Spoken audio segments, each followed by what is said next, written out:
how to withdraw money from OKX Wallet to bank account. So hello guys and welcome back to today's video.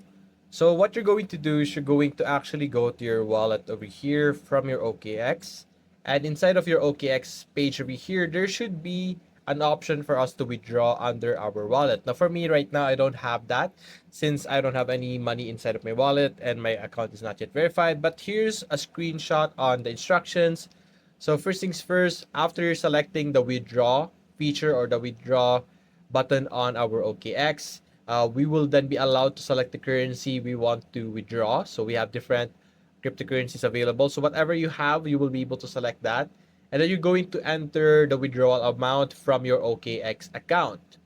You also have to be mindful with minimal or minimum withdrawal limit. So you have to check that out.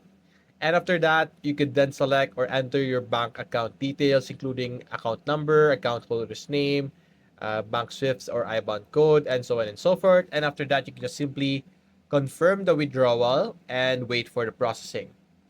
So that's how you will be able to withdraw money from your OKX account. So that's basically it, guys. If you enjoyed this video, leave a like and subscribe. Thanks for watching.